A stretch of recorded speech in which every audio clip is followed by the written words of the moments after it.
Let me tell you how I think this fits in. I'll give one more illustration, then I'll give you my last verse. We have a lot of teenagers in this church, and I'm using them specifically, but it's anybody. It's anybody. We have a lot of teenagers in this church whose parents don't come. The kids come because of their friends, and recently, in recent weeks, our teenagers have been getting fired up about Jesus. Can I tell you how I believe this delusion is going to play out this time around? It's not going to be the Jews, it's going to be the Christians. You see, people like me are going to get up when this Antichrist comes on the scene, and it's going to sound so good, and it's going to look so good. But there's going to be one group of people sounding a warning saying, don't buy into this, do not buy into this, and it's going to be the church. And the Antichrist, not really a man, he'll be a man, but he'll be empowered by the devil. And if Adolf Hitler could turn them to hate the Jews, this man's job will be to turn the world to hate the Christian. And they'll say, you know, we could have peace. We could have peace in this world if it wasn't for those Christians.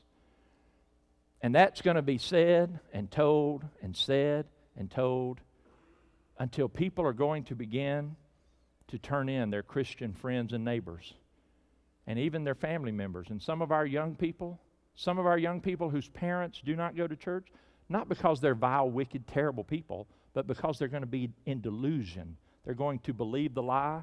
They will turn in their own children and say it's for their own good. I want them away from that church.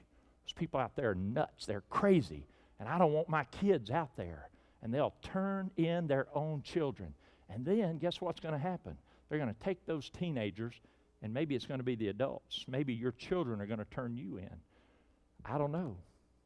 Go ahead and put it up. Matthew 13, is it 13:25? 13:12. She had it, righty. Look at that. You think, well, where are you getting that from? I'm getting it from the Bible. Now, brother will betray brother to death.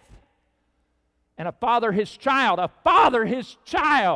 And children will rise up against parents and cause them to be put to death. That's what the Bible says. You're going to think you're doing a good thing. They're going to haul your kids or your parents off to a place, and they're going to say, now you deny Jesus and you can go home. And our teenagers are going to muster all the faith they have in themselves, and they're going to remember days like this. And they're going to say, I won't deny my Lord. And they're going to say, don't you know we will kill you? We'll kill you. It's over today. You smile.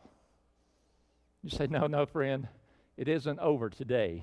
It starts today. Do what you need to do. Say, preacher, I can't believe you'd expect a teenager to do that. I do expect them to do it because I read stories in the Bible about Daniel, Shadrach, Meshach, and Abednego, teenagers who said, we will not take our portion of the king's meat. You kill us, but we're not going to the other side. We will not defect. Woo! Somebody ought to say, count me in, preacher. You're going to die for him. I'm going to die for him. We'll help each other. We'll be strong together. But I'm not going the way of the devil. My sermon is over. I got one illustration I got to tell you because this is how I feel right now. This is how I feel. I feel terrible.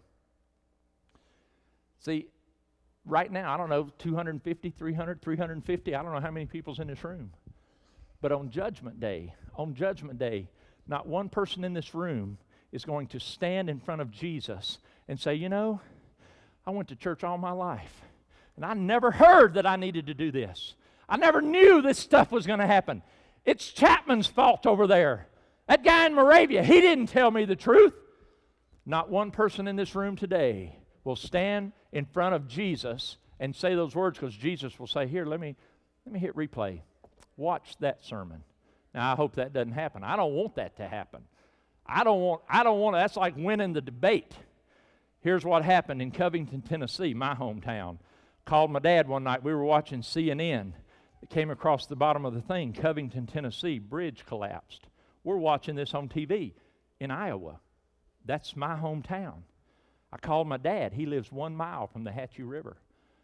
I said, Pop, what's going on down there? And he said, oh, man.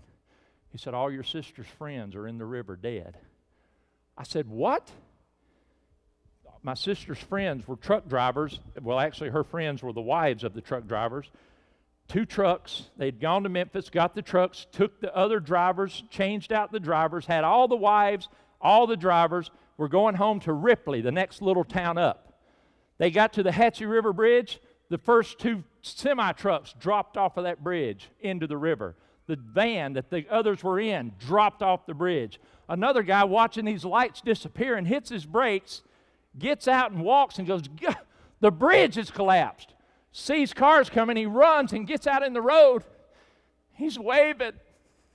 The bridge is out. Stop! The people in the car said, some lunatics out in the road. Ooh. Sped up, went into the other lane, drove off the bridge and died too. Can I tell you, countless scores of people have already dropped off the edge of eternity. And all I'm doing, friends, I'm not trying to win a debate. I'm not trying to be smart in the Bible. I'm just waving, saying, please don't go this way. It's deadly. And all I want you to do is think about it. What if it were today? What if it were today? Are you ready to meet Jesus? If that trumpet blows, you're going to face Easter, or you're going to say, oh no, you will not be saved after that day. Not by the way I'm reading that Bible. You're going to bank on that? You're going to hope? Oh, I sure hope we can. Don't plan on that. Rosemary, come and play something for us. Where's Rachel? Come on, Rachel.